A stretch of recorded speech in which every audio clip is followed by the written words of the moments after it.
Hello everyone and welcome to Games, Comics and Crafts. In this video, I'll be looking at G.I. Joe issue 6.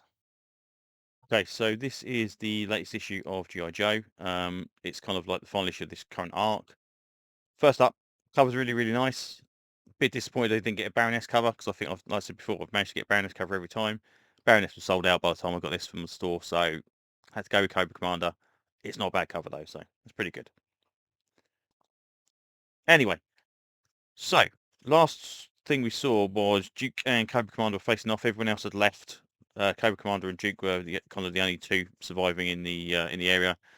Old Doctor, again, really weird. Mevov, or what it was called, which is the reverse of Venom. It's like, okay, right. He's obviously going to be a bad guy. No, he's in the mine bomb that's going to detonate, and Cobra Commander basically explains to Duke that he knows what's been going on recently. So he explains about knowing about the robots, explains about all this kind of stuff going on around, and also explains about his own kind of parallel background with all this stuff's going on. And it's like Duke's go, that's very nice, lovely. And it's like, okay, you need to turn the bomb off now. So can't turn the bomb off now because the bomb is going to do the bomb if you kill the guy inside. And he explains that it's like exactly like the same as last time. So it's going to, within 5 miles, everyone's going to die, and then so more after that is going to be turned into law people of Cobra Commander. And Duke's not having any of it. So Duke is shooting, and it's like, pachang! Right, his hand goes, oh, okay. Robot hand. Didn't expect that. Anyway, so his robot hand now shoots lasers, which is interesting. Meanwhile, outside, Destro and Baroness are kind of having this helicopter chase. Nona takes lead Destro. I don't remember ever Destro in the old series going on about being Laird Destro. And again, I cannot picture in my mind Destro having that Scottish accent in any way or form. So it's just weird. Anyway, it's like, they turn around, they're going to go back to go and get hold of Duke because they realise, and as they turn around, it's like, oh, she's crazy. It's like, well, don't worry about it. We need to go dark. We've been told to basically leave. The bomb's going to go off, so let's just return back to Springfield. Meanwhile, the fight's still continuing on there. Best bit in this fight is Duke is kind of like got Cobra Commander on the ground. It's like, right, okay, shoots him in the head, but the mask ricochets it off and it kind of catches him with his own bullet. That's the only way Duke's wounded. I think that's really cool because it kind of puts him out of the fight without, you know, being silly, and also shows the kind of the advanced technology that that the Cobra Commander's got on that mask. Um, but basically, he kind of like, okay, you're definitely not going anywhere. You know, how can you die knowing that there's a little empire of Cobra Commanders, but there's not no little empire of Cobras, but there's no Cobra Commander to lead them. And it's like, oh, so Cobra goes, oh, do you know what? You're right, and then promptly kills the guy in the bomb. And it's like, right, okay, so you set up a character with the reverse name of Venom, and you kill him. It's like, come on, the idea he was going to call Doctor Venom at some point was just had to be there. Very strange. Anyway, so it's like, he's willing to sacrifice everything. They have a bit of a fight. He gets his sword out. Slashy. He's down. Cobra Commander reaches into the actual machine and pulls this thing out. And the helicopter shows up to pick up Duke. And Cobra Commander goes, "Yep, okay, that's lovely. Look forward to further battles again." And there's a couple of things in this issue that are weird. What is he doing here? Does he just step off the side of the building? It's such a strange. It's like, what? I don't get it. And he obviously survives because he's here.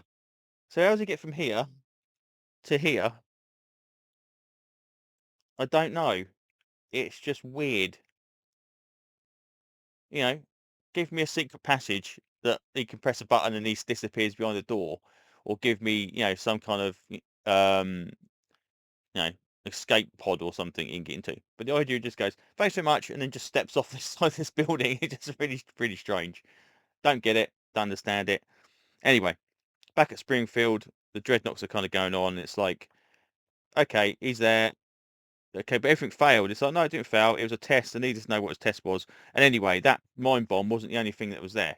Using that memory of this guy, we've managed to draw this thing here, which looks like a creation matrix. Now, there is a possibility this is what Venom's going to be. It's going to be the mind of the Doctor or something. Anyway, but this is another weird one. Is that it's like, oh no, we need to show more. It's like, right, it's Megatron. Now, Transformers continuity issues. We've got Megatron's escaped already. So is that a projection of Megatron or is it actually Megatron? Because if it's Megatron, we're now out of sync with the issues, which I thought they were doing a pretty good idea to kind of stick pretty stable, because obviously we saw the Cobra La people leave off to go towards the Void Rivals lot, which obviously will happen before this, and that all seems to be happening parallel with Transformers, but this seems to suggest they've still got Megatron, so I don't know.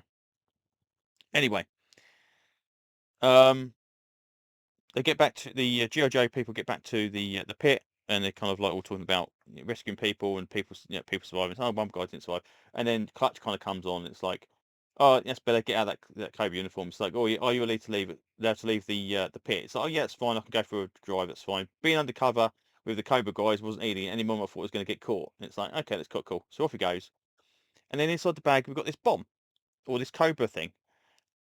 I don't know what that is. The someone somewhere online, I can't remember what it was, seems to suggest it was the super weapon, but the super weapon, Cobra Commander just showed Destro the weapon that they've forged.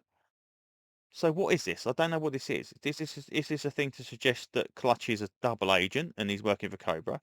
Is this a thing that it's a bomb that is going to detonate that he didn't realise he had in his bag? I don't know. But that whole Cobra emblem on something, I've no idea what the significance of it is in this issue whatsoever. But this one comes with the best reveal ever as well, because obviously he's just spent all this time being undercover, and as he's driving out of thing away from the pit, it turns out he's not the only undercover agent. We have Hound here that apparently has been probably waiting in G.I. Joe's headquarters for quite some time,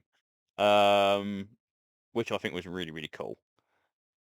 But I mean, the Hound G.I. Joe stuff, we've seen it mashed up many, many times, and it didn't even consider it when he got into a little Jeep. Just think, okay, cool, and then no, it's Hound. So yeah, so now we get this crossover, a proper crossover. Now, according to what I've read for future issues, we are having a full-on Energon Universe thing here, which I should be getting soon. This is going to start off the full Transformers G.I. Joe mashup, where we're going to see Decepticons and Cobra and G.I. Joe and Autobots team up together. That's kind of a good way to go, I think, because I think if you keep playing it that they they always fight against each other or whatever, it's going to be crazy. I mean, you don't have to have in every single issue. I mean, the idea that Joe do off something and then kind of like they need help, they bring a whatever, and it crossover that's fine. And I don't see Cobra and the Decepticons getting on for very, very long. I mean, Megatron, no way in hell is going to be bowing down to Cobra Commander. So maybe the odd Decepticon's going to be out there under Cobra Commander's influence. But yeah, pretty decent. But yeah, really did enjoy this one. Thought it was a very, very cool end to the arc. Be interesting to see where we go with this one. I assume that's Beachhead. I have no idea who that guy is. But yeah, good stuff. And say I'm just really miffed I did not get that bloody Baroness cover. Anyway, that's enough rambling for now. So thanks for listening, and hopefully I will see you on the video very, very soon. Bye bye.